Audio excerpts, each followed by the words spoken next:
My name is Victor Fuhrman. Some call me the Voice. I've always been fascinated with human nature, spirituality, science, and the crossroads at which they meet. Join me now and we will explore these topics and so much more with fascinating guests, authors, and experts who will guide us to Destination Unlimited. Is there a profound and astonishing alignment between the ancient Gnostic teachings and the modern science of quantum physics and philosophy? My guest this week on Destination Unlimited, the renowned linguist, historian, and spiritual philosopher Peter Canova, had a series of life-changing spiritual experiences that put him on the path of studying and writing about spirituality and consciousness. He's the author of the 25 times award-winning First Souls trilogy and has contributed to the popular Chicken Soup for the Soul series. His website is petercanova.com, and he joins me this week to share his path and latest book, Quantum Spirituality, Science, Gnostic Mysticism, and Connecting with Source Consciousness. Please join me in welcoming to Destination Unlimited, Peter Canova. Welcome, Peter. Victor, how are you? Good to be with you. Good to be with you too, sir. So, Peter, please share with us your path and the life-changing experiences that led to your exploration of and writing on spirituality and consciousness. Yeah, well, when I was in my 20s, quite to my surprise, I found out that I was a very accurate medical intuitive. All people had to do was give me a name, age, and address of anybody anywhere in the world, and I could pretty accurately diagnose any medical, physical issues or even psychological issues that people were having. And when I managed to push aside the disbelief and let my rational mind recede in all this, it opened up the floodgates for information that was coming from other dimensions.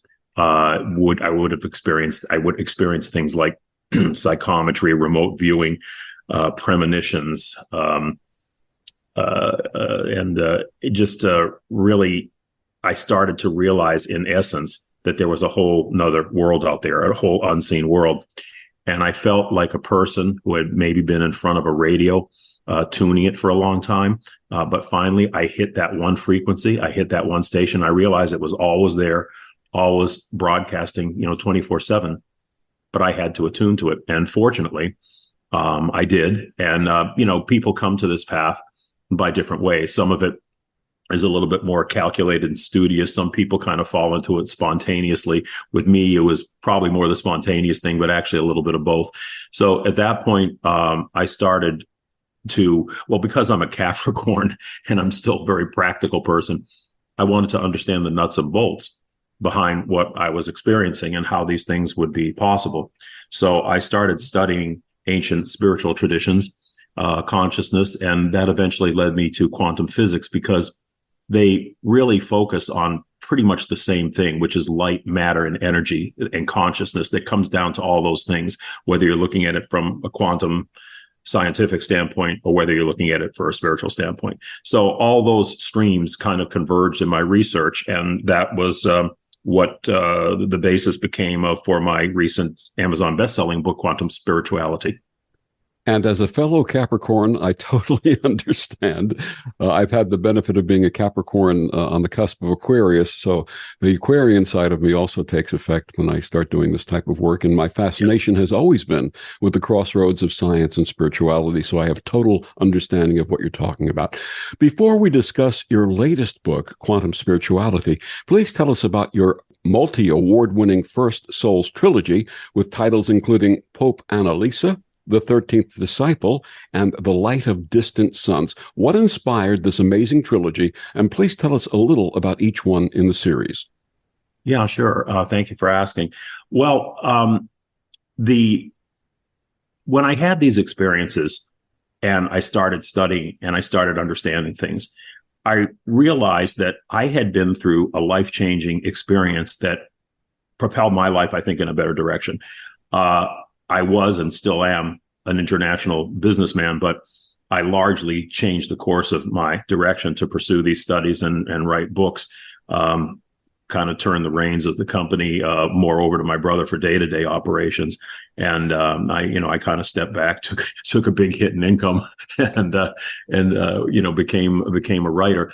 And I wanted to share what I had learned, my experiences of what I had learned, in order to try and help other people raise their own levels of consciousness to be able to have extraordinary experiences with higher consciousness. So at that point, I had two ways to go. I could write another sort of, more academic book or self-help book, which is kind of what quantum spirituality turned out to be, and I'll explain that later. But what I really felt was a lot of people were doing that, and I wanted to do something with an entertaining vehicle, something that people would internalize by identifying with characters in the book. And these characters really were kind of archetypical concepts of what I had been through. And so I wrote a book, I wrote a series called The First Souls Trilogy. And it's about the first souls to incarnate into materiality, the first spirit consciousness to incarnate into materiality. And it traces the lives of these cardinal souls over different epochs of history, usually at junctures when humanity is either going to propel itself forward or take a major step backwards. They sort of appear. And the first book is called Pope Annalisa. It's about an African nun who becomes the first female pope at a time when America and Iran are about to go into a nuclear war. And she is inserted right into the middle of all these political machinations and turmoil. And there's a big question throughout the whole book of, well, what is she? What does she really represent? Is she somebody who is kind of like another demagogue who's really going to lead the world order to ruin? Or is she somebody who really is going to help humanity take a leap in consciousness? So throughout much of the book, a lot of people are really questioning, what exactly is she? Who exactly is she? And it's a very exciting geopolitical spiritual thriller. It won 10 national and international book awards, and the trilogy itself has won 25 or 26, I think, national and international book awards, including best book series. And the second book is called The 13th Disciple. I'm gonna have to do some mild spoilers here in order to explain to the audience. But essentially, the main characters in the first book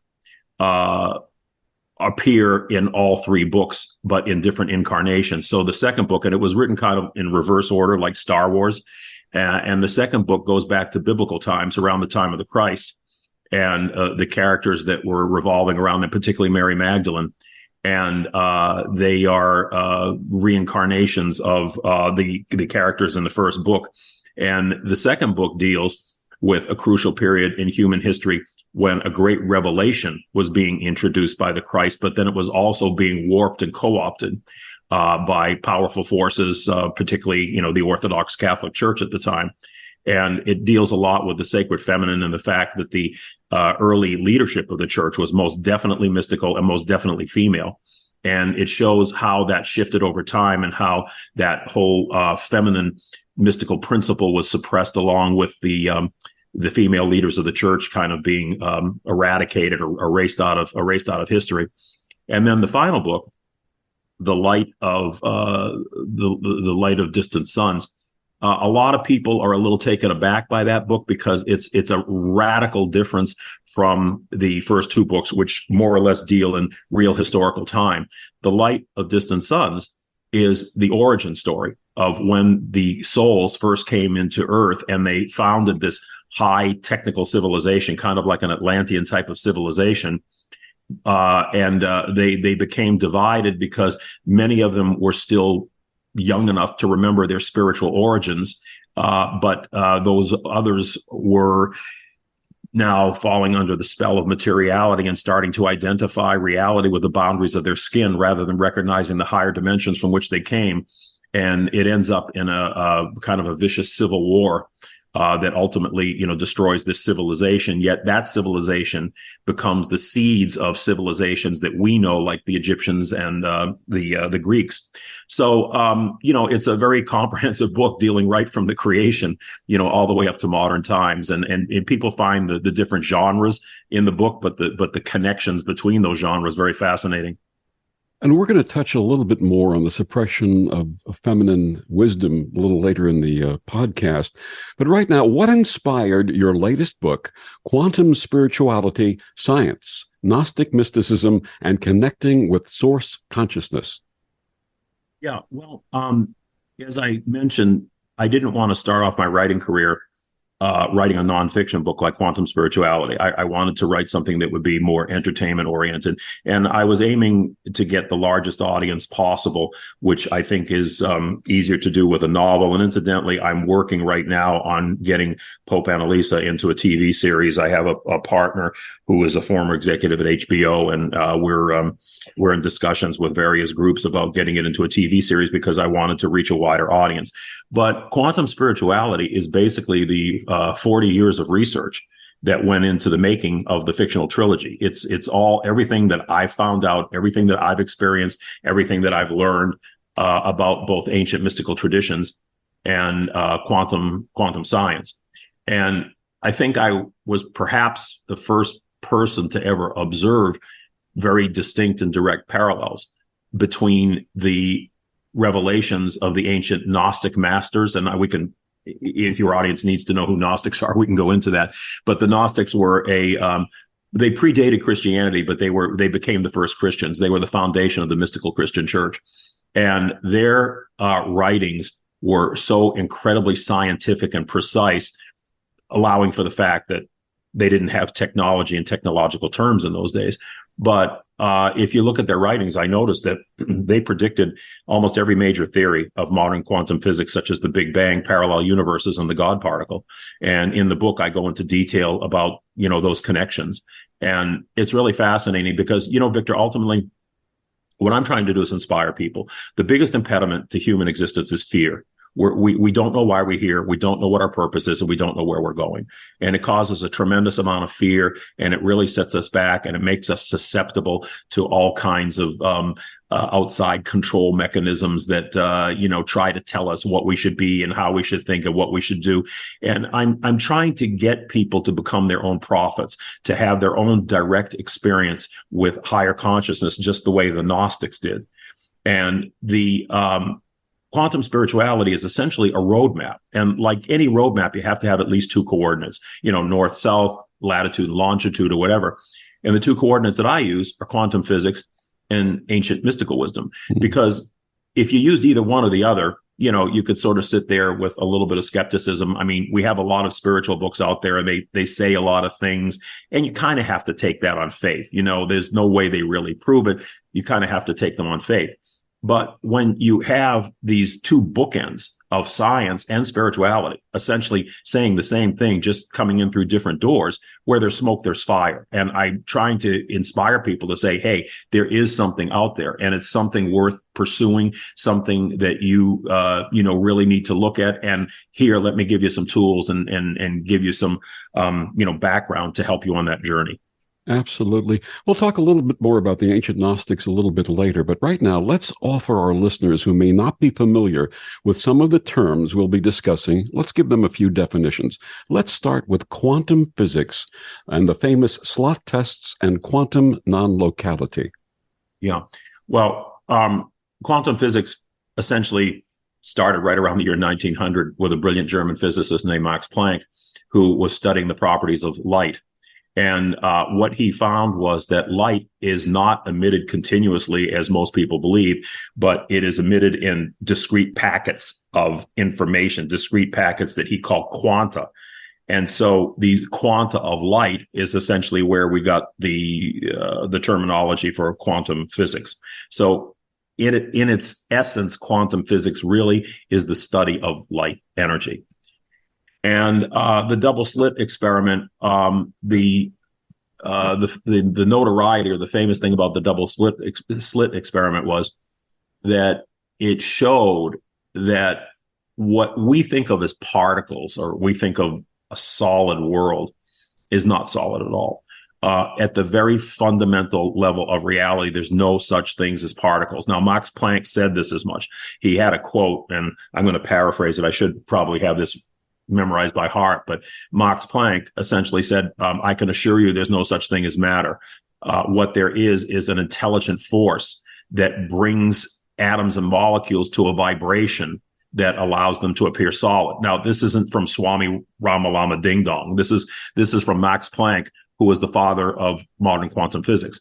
So the double slit experiment essentially proved what Max Planck said back in the year 1900, which is that at the very fundamental levels of reality, what exists are not particles, but waves of energy, light waves of energy.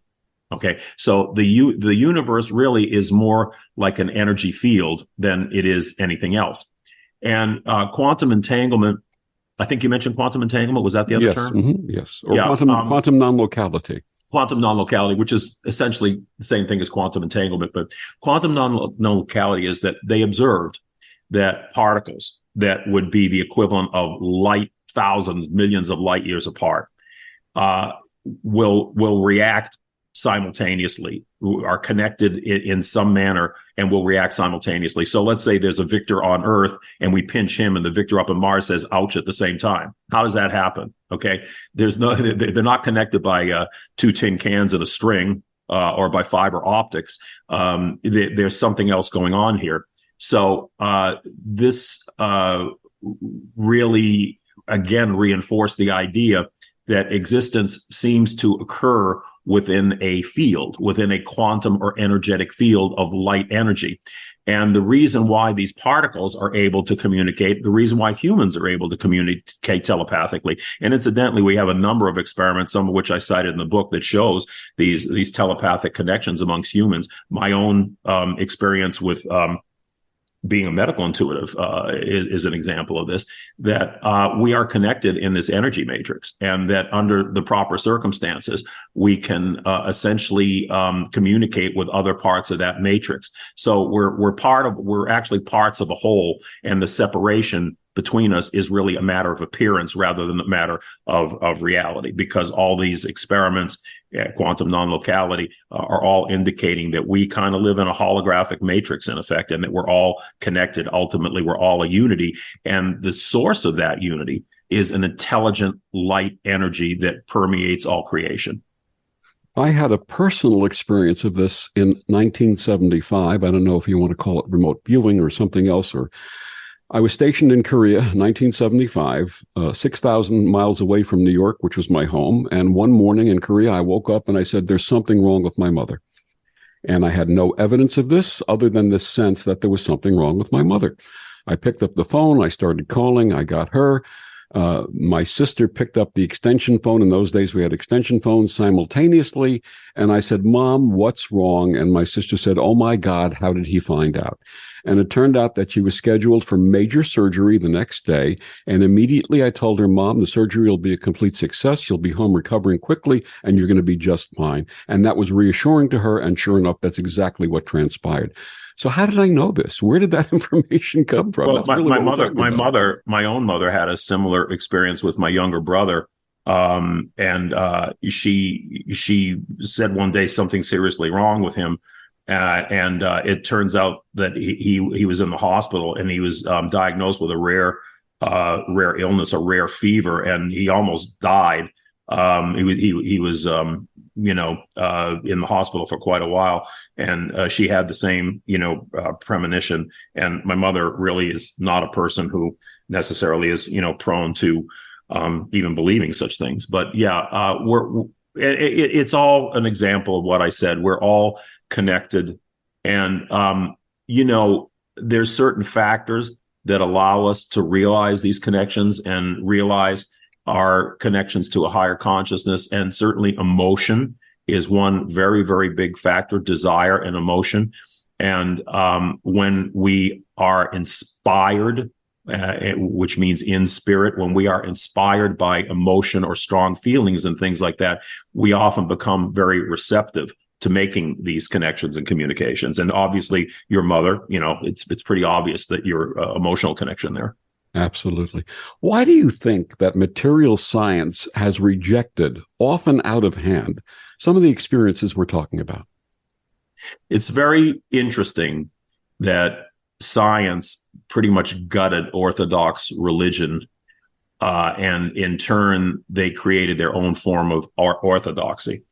So they became anti-religion. And in effect, they completely abandoned any notion of God or spirituality in their pursuits. And the scientific method basically says if it ain't visible and testable, it ain't real. And that was a very convenient way to ignore what I call the big bottom of the iceberg, because all they were doing was studying the tip of the iceberg. You know, what can be measured by instruments, what they can see, and things, which is such a fraction of what reality is.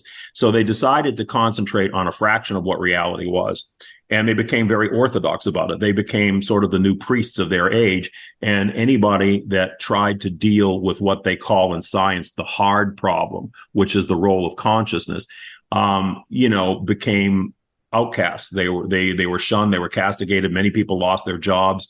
I think Ben Stein did a great documentary about 10 or 15 years ago about academics who dared to venture into let's say beyond the strictures of scientific materialism, and how they were losing jobs and being castigated in the scientific community.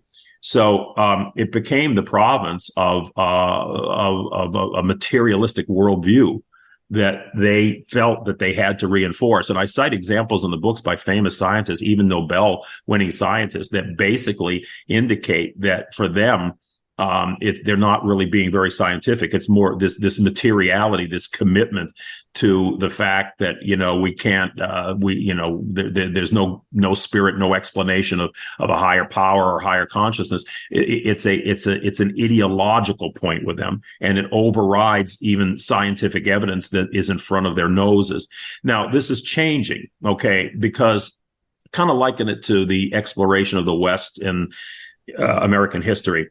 So those pioneers in the West, which I would equate to modern quantum physicists, they were making the new discoveries, okay? But it took a while for those discoveries and for what was happening out there to reach the settled areas back east and eventually unify and transform, this continent. So we're now kind of on that cusp where what I call the new science that's being fueled by discoveries in the quantum field are really, in essence, changing our whole view of what reality is and running counter to the scientific materialist view, but it hasn't been absorbed yet by those scientists in the hinterland. So, many of them are still committed to scientific materialism. And if you want to summarize it in a nutshell, what scientific materialism says is life is the great accident. Somehow inorganic matter became organic, and they never been able to explain how that happened. And then you have these unitary organisms that kept bumping together until they formed more complex structures and so forth that eventually led to human beings and consciousness. So essentially it was a bottom up process for them, an accident, a bottom up process that they can't explain. The view that is starting to be grasped by a growing minority of scientists is that no, life is a top-down process where it started with an intelligent directives that use light energy as its vehicle of expression, and that it essentially limited its way or worked its way or projected its way down into lower forms, which would ultimately be the physical, which would be the lowest form of spiritual expression, because as human beings, we're really spirit seeking a human experience. So the lowest form of expression for this spiritual energy would be materiality. And if you take that version, almost all the paradoxes that you find in science and quantum science and everything go away.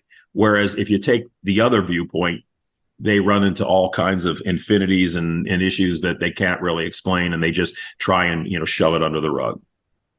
My guest is Peter Canova. His book is entitled Quantum Spirituality, Science, Gnostic Mysticism, and Connecting with Source Consciousness. Peter, please tell our listeners where they can get your book and find out more about you and your work. Yeah, probably the best place to go is petercanova.com. That's petercanova.com. There's a lot of information in there. There's a number of important videos to look at. You can also access the First Souls Trilogy site. I do have a second site, popeannalisa.com. That's POPEANNALISA.com. You can either go there directly or you can get there a little bit more roundabout way through my Peter Canova website. But if you go to either of those two places, you're going to get a good background on the body of work that I've done. And we'll be back with more of Peter after these words on the OMTimes Radio Network. The cutting edge of conscious radio, OMTimes Radio, IOM FM.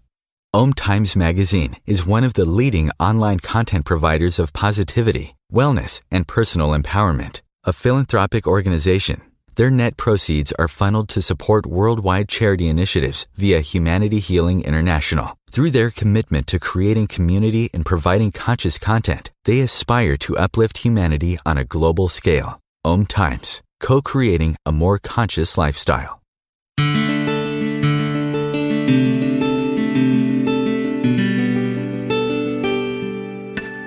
Back on Destination Unlimited, my guest this week, Peter Canova, his book, Quantum Spirituality, Science, Gnostic Mysticism, and Connecting with Source Consciousness. Getting back to definitions, and we sort of touched on this before, what is Gnosticism? Yeah, the word gnosis means to know in Greek, and the Gnostics were those who knew. And what did they know? The Gnostics were kind of a fairly far-flung group, but really they centered in the ancient Greek city of Alexandria, Egypt, which was the intellectual capital of the Western world at that time, more so than Athens, more so than Rome. They enjoyed the confluence of many different spiritual traditions, from the Hindu to the Persian to Egyptian Hermeticism to Jewish Kabbalism and Hellenistic philosophy. All these streams of spiritual wisdom flowed through Alexandria, and the Gnostics essentially were the recipients of those. They kind of synthesized that, and in truth, all major religions of the world had a common core. We call it the perennial philosophy today, but they had certain common, principles in common. And over, the millennia, they would be differentiated, some because of cultural factors, but still there was a unified core there. And the Gnostics, basically, the Gnostic masters were almost like, like shamans, and shamans are people who essentially cross over into other dimensions and bring information back in order to help people or to heal people in this particular vibration. And that's exactly what the Gnostics did. So the Gnostics basically were voyagers into the realms of higher consciousness. And they brought back incredible information about the creation and about the operation of not just our physical world, but the operation of other parallel dimensions. And that's probably why I zeroed in on the Gnostics more than anybody else, because the clarity and the analogs to modern science were so vivid that I hadn't found that in any other spiritual traditions before. So the Gnostics they predated Christianity. But they became the first Christians because they recognized when Jesus of Nazareth came that he was teaching a Gnostic spiritual message. And I go into the book about the background of why I say that. We have very strong evidence in the Bible and in the writings of the early church fathers that Jesus most definitely had a mystical inner teaching, and that only a few people were privy to that. And then to the multitudes he taught in parables, because they believed that by and large, the masses would not be able to grasp these mystical truths, on their face. It really took an adept to spend some time to understand this. And so there really were two churches back then. There was the church that had the inner mystical wisdom and inner mystical tradition, were the Gnostic Christians. And then there was the outer church, which was more or less the churches that we have today, the Catholic, Orthodox, Protestant churches, I will collectively just call them Orthodox. And they were very heavily influenced by the Roman Empire and by agendas of various power groups competing within the Roman Empire that really warped the teachings, the original Christian teachings. So, unfortunately, the Gnostics were suppressed right up through the Middle Ages. So the last remaining organized Gnostic church were the Cathars in France, and they were victims of the Albigensian Crusade, which was the only crusade initiated against other Christians. And the Albigensians, who were the basically state religion in southern France, were eradicated. It was only until 1945 that we really started to get a real window onto what the Gnostics were about, because some Egyptian peasants that were rummaging around cliffside caves looking for manure came across these earthenware jars, and when they broke them open, there were these papyrus texts that spilled out, and these were suppressed Gnostic texts that were hidden away in these caves. And for the first time, well, not for the first time, but largely for the first time, we had a glimpse into the Gnostics from their own words. Prior to that, the bulk of what we knew about the Gnostics came from the writings of their opponents, the early church fathers. So it was a big discovery in 1945, and it opened up, I think, a whole new vista of understanding Western spirituality. We touched upon this in the first segment. What were some of the other teachings of the Gnostic mystics? Well, for one thing, I think the most important thing, and one of the reasons why the Orthodox Church feared and despised them so much, was that they didn't need a church or priests in order to commune with a higher source. They felt that every person had the spark of the divine in them and was able to access that. And, they certainly had people that would help them along the way. They had what were called fosters or enlightened ones, who would help them along the way, but they never served the role of priest or intercessors between any individual person and higher consciousness. And, the vision, the creation vision of the two branches of Christianity kind of sums the whole thing up. In the Orthodox version of creation, we were like these kind of little clay dolls that God breathed life into and put us down here in this insane asylum, bouncing around trying to figure out what to do. And we angered God, and we were forever trying to get back into his, good graces. The whole concept of original sin. And essentially that picture tells us that, wait a minute, God and humans are two separate things. Humans are creations of God. They're separate. The Gnostics said, nope, that's not the way it is. God did not create anything. God emanated things. And emanation means that you project your own essence.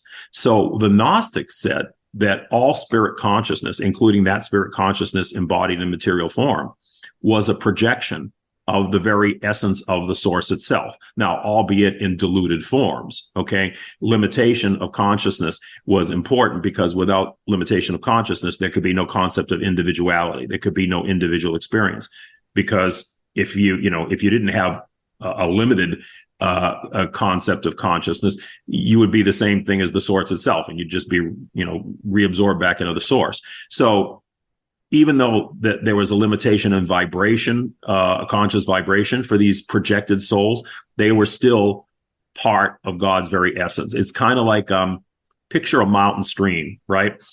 And part of it flows downhill on the mountain. And as it flows down, it picks up various pollutants and dirt and everything else. So by the time it gets down to the bottom, it's kind of muddy, but it's still part of the same stream.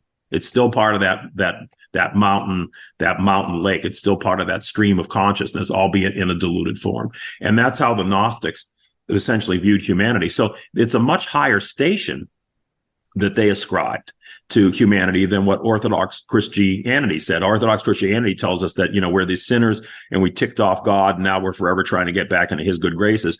The Gnostic said, no, it's really a matter of remembrance. We just have to remember the source that we came from, and because we're connected to that source. So you can see right away the huge philosophical difference in terms of what it means to be a human being between these 2 points of view. Because in the Gnostic point of view, and the way I sum it up, is that we are the fingers of God touching the face of this world. And our purpose is to spiritualize the material and bring the experience of the material back to spirit. Okay. So that spirit can experience every form of existence in all its fullness, including even material experience. Because how does something that's spiritual energy experience materiality? So, it assigns a much higher role to human purpose. And how are these expressed in the secret teachings of Jesus? Well, I think this is exactly what Jesus was teaching. Remember, the early Christianity was not called Christianity. It wasn't called that for some time after the death of Christ. That was a term, I think, that first was used in, where was it, Antioch or Damascus, where the local population used to describe the followers of Christ. But it was called the Way. Now, that's a very interesting term that the early Christians called themselves the Way, because the way doesn't much sound like a religion, does it? What it really sounds like is it's a spiritual path. And that's exactly what Jesus was teaching. He was teaching a Gnostic spiritual path. He was teaching enlightenment and trying to essentially get people to understand the higher workings of universal creation, and what exactly the source was, and how the source manifested itself through different realms of creation or different universes of creation.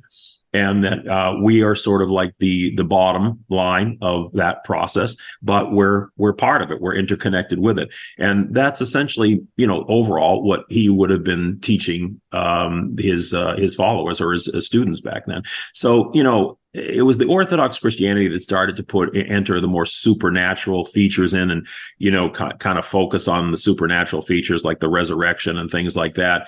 The Gnostics really tended to look at that more symbolically than they did literally. So that was some of the differences, and that's what I think Jesus would have been, part of the teachings back then. What is the nature of consciousness? Well, consciousness, first and foremost, is energy, but it's a type of energy. It's an intelligent energy. And intelligence means that there is intent and there is direction. Those are hallmarks of intelligence. Okay. And it's clear that the supreme consciousness had an intent and a direction, because we see, the manifold wonder of creation. That didn't just happen by accident. That was intentional. Now, I don't want to get into, I can get into some realms that are a little complicated here by saying that, the spirits kind of went off on their own and, sort of maybe warped, parts of existence that weren't maybe originally intended from the source. That's a whole different discussion, which would take a long period of time. But clearly, there is intention and there is intelligence behind it. And light energy is the vehicle by which that intention and intelligence is carried out. So you can think of light energy essentially as almost like cosmic DNA. It gives form and it gives shape to all the multiplicity and, variety that we see in the universe. But it all stems back to light energy vibrating at different frequencies. And as you shared earlier, matter really is a form of energy. Yeah, that's well established. That's pretty much not even a theory anymore. Starting from Max Planck, that's exactly what he was saying. The double slit experiment, many other things show that. And then you have Einstein's E equals mc squared, which is probably maybe the most clear example that, energy equals mass times the velocity of light squared. What essentially he's saying is that matter and energy are interchangeable. Matter derives from and resolves back into energy. So which is the basis for, the nuclear reaction, the nuclear bomb. It's the, splitting of the atom and releasing it back into its energetic state. And that release of energy is what causes that tremendous force. So, I mean, even within any individual molecule or atom, there's a tremendous amount of intelligent, creative force that is inherent in those minute particles. But yeah, that's what clearly matter and energy are the same thing. And there are all forms of matter where there's visible matter. But then there's matter we don't see. It's called dark matter. And there's probably other forms of etheric matter, finer matter that is vibrating at a higher frequency. It's probably a grading system on down from pure spiritual energy to various states of matter, and then into matter in solid form like we are down here. It's all a matter of vibrational frequency. And what is it? The second law of thermodynamics: energy can neither be created nor destroyed, but changes from form to form. Yeah, that's right. Is our quote unquote reality a cosmic holographic movie? Well, it certainly seems so. The double split experiment essentially and non-locality essentially showed us that there's a matrix that is an unseen matrix out there that is connecting life. And many of the most brilliant theoretical physicists have said that the appearance of physical matter is kind of like a blip in the energy field. So if you think of, let me give you an example. You think of an ocean, and sometimes, and I've seen this happen in Florida, a water spout, which is kind of like a waterborne tornado, can develop out of that smooth water. And you can see it as a physical entity. You can see the water spout, but really it's part of that still water that is below it. It's like a blemish on the smooth surface of the water. Essentially, many physicists are saying that's what material life is. We're like a blemish in the smooth surface of this underlying energy field. We're like a blip in the underlying energy field. So energy has a lot to do with it. And what happened that's very interesting that leads us to even further believe that we live in a holographic movie comes with the study of black holes, of all things. So when scientists started to study black holes, they started to realize that the information, and incidentally, information, again, as I told you, information is a critical part of all these forces, because information essentially is that intelligent light energy, or that intent in operation. Information is kind of like the DNA that gives the algorithms that give shape to all the various forms of matter. So what they found out was that the information that makes up a black hole does not reside within the black hole itself. It resides outside the black hole on the surface horizon.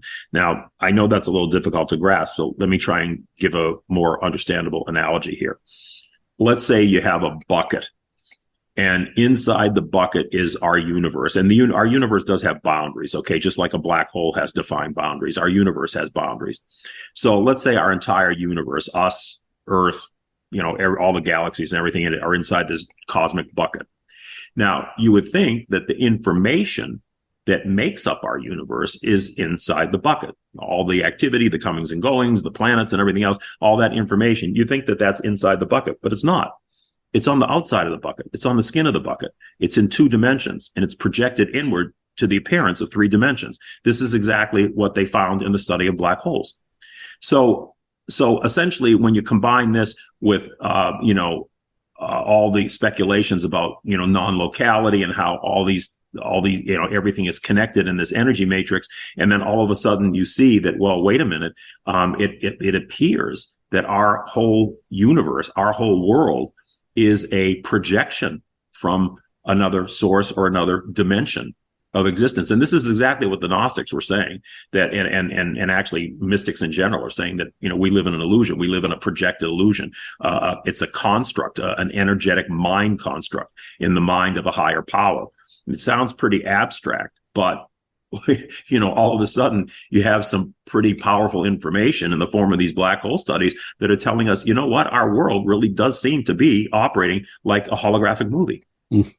My guest is Peter Canova. His book, Quantum Spirituality, Science, Gnostic Mysticism, and Connecting with Source Consciousness. We'll be back with more after these words on the OMTimes Radio Network. Humanity Healing International is a small nonprofit with a big dream. Since 2007, HHI has been working tirelessly to bring help to communities with little or no hope.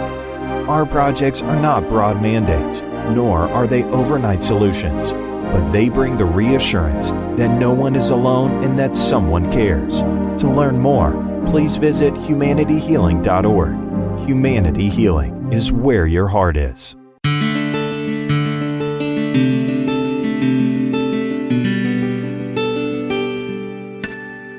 Back on Destination Unlimited, my guest this week, Peter Canova, his book, Quantum Spirituality, Science, Gnostic Mysticism, and Connecting with Source Consciousness. Peter, how does the work of Carl Jung reflect some of what we've been discussing? Well, in so many ways, Carl Jung, when he first read the Gnostic text, he said, these people basically described my work before I did it. And he was himself what I would call a spontaneous Gnostic. He had many vivid dreams and experiences that were certainly, you would say, of Gnostic, revelations. And there's so many parallels that it's just hard to cite all of them. But for instance, one example would be his notion of archetypes. Archetypes were something that Plato also talked about. Jung further defined, and he said archetypes are these ideals that that seem to control human existence. Now, they can be both of a positive and negative variety, but he's the human psyche. Essentially, is motivated at deepest levels and operates through these archetypes. And the Gnostics described these archetypes. They said that the original spirits that were projected from the source, which in their totality with the source constituted what the Gnostics viewed as the heavenly dimension. The first projected spirits of high intelligence were given interesting names. They were called love, wisdom, justice, mercy. Essentially, they were ideals in the mind of God, even though they were separate spiritual or individual vibrations from the source that projected them. They were projected ideals or directive forces from the mind or the source, mind of the source. And Jung identified these same archetypes as being motivators for human existence and present in every human culture. So certainly that was one thing that he described that was exactly in keeping with the whole Gnostic idea of the archetypes, which they called eons, incidentally, Aeons, which meant eternities in Greek. You can call them eternal ideas, eternal feelings, eternal ideas. And Jung identified these as very much embedded in the human psyche. There were many other instances. Jung described the unconscious as the source of where things were unformed, things were in potential.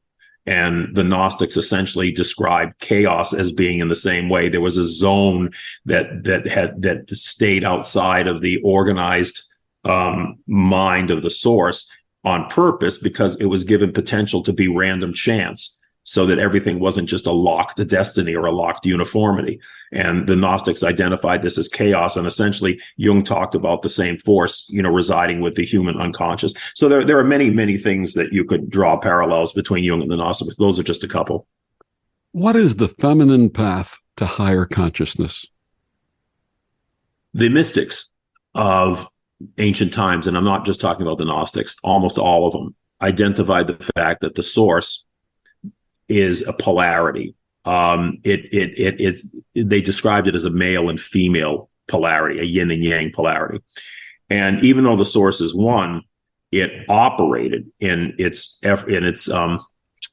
effort to project existence outside of itself, because if you're the source of everything, it's a static existence. Okay, if you're everything, it's static because you can't compare yourself to anything else. There's nothing else to contrast you with. So in an effort to create existence, which is not just being but experiencing, the source projected out these other points of consciousness that we've spoken of, and the way it operated was that the source divided itself into a polarity, which was male and female, yin and yang. And the reason for this is that the interaction between those polar opposites, between the male qualities and the female qualities, created the light, friction, motion, heat in order to propel creation, just the way, a battery operates. We have positive and negative cables in the battery, and the interactions between those is essentially what creates light. And that's how the source created light energy, the same way, in essence, a battery would operate. So the feminine side of the equation was really the intuitive wisdom side, and it was always described this way in all the ancient texts, that the feminine principles or the feminine characteristics were always associated with wisdom and intuition. So intuition and wisdom are really the gateways to higher consciousness. We won't really get far in our lives if we're completely rational people and we only operate off of numbers and appearances and everything else. But there's such a thing as instinct, and there's such a thing as inspiration, and there's such a thing as motivation and feeling. And those are all feminine characteristics. And those are pretty much the gateway to having higher experiences. Now, both operate in unison. You want to have a balance between them. And in fact, Jung told us that each individual human being has the male and the female in them. He called it the anima and the animus. And that is the yin and yang, the male and female. We each have these polarities inside us. And that's even demonstrated in, the fact that our brain has two hemispheres. We have a right brain and a left brain, each of them associated with various types of characteristics. But it's I feel that it's the female principle with the intuition, the feeling, and so forth, that is kind of the gateway to having these experiences to higher consciousness. And, I used to liken it to a rocket. A rocket has two components. It has the guidance system and the fuel. Well, the female is the fuel. And if you don't have the fuel, you never get off the ground. The male is the guidance system, and you can get off the ground. But if you don't have the guidance system, you kind of don't know where you're going. So they both need each other, for a directed experience back to source consciousness. Recently, we've seen a reactionary, fear-based effort to suppress the strides that women have achieved. Why do you think this is happening? I mean, I think there's a larger context here, and I have actually seen the opposite. I don't think the elements you're talking about, I don't see them as very prominent. If anything, I see much more of the feminine spirit being unleashed in the world right now, and women rising, if anything else.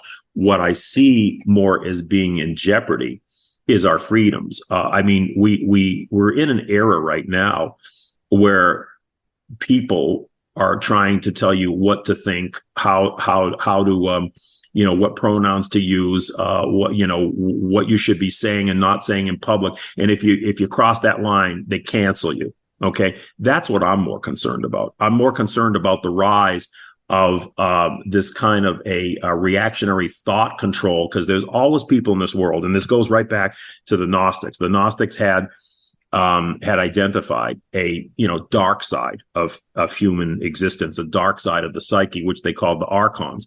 And the archons were a control mechanism. They invaded your mind, in effect, and tried to control your thought and what you were doing, limit your freedom, in essence, in order to feed their own ends. And I see analogs of this happening in our society today. And the unfortunate thing is that these negative things all go under positive banners. They're all saying, "Oh, well, we're being progressive. We're trying to do this and that," but it's not progressive at all. If in essence it's trying to curtail your freedom to be a thinking individual. Mm-hmm. So if anything, I see women on the rise, and I see that as a positive counterforce to this, because I think the women's intuition ultimately can help us win out over these forces and these influences. And I see it more, for instance, Mary Magdalene. When I started writing, nobody knew who Mary Magdalene was. Now there's an explosion of information and questions and literature on Mary Magdalene and what she symbolized. So I see that as being very positive. My guest is Peter Canova. His latest book, Quantum Spirituality, Science, Gnostic Mysticism, and Connecting with Source Consciousness. Peter, one more time, please share with our listeners where they can get your books and find out more about you and your amazing work. Yeah, sure. You can go to petercanova.com. That's PeterCanova.com. That's my website, which will talk about both quantum spirituality. It has links leading into the fictional series, the First Souls trilogy. Or you can go directly to Pope Annalisa, PopeAnnalisa.com, which more specifically deals with the first book of the First Souls trilogy. So, I think go to the Peter Canova website first and then have fun with it. I think it has a lot of information that will be very interesting to people. Peter, thank you so much for joining us and sharing your experience and wisdom. My pleasure. Thank you. And thank you for joining us on Destination Unlimited. I'm Victor, the Voice Fuhrman. Have a wonderful week.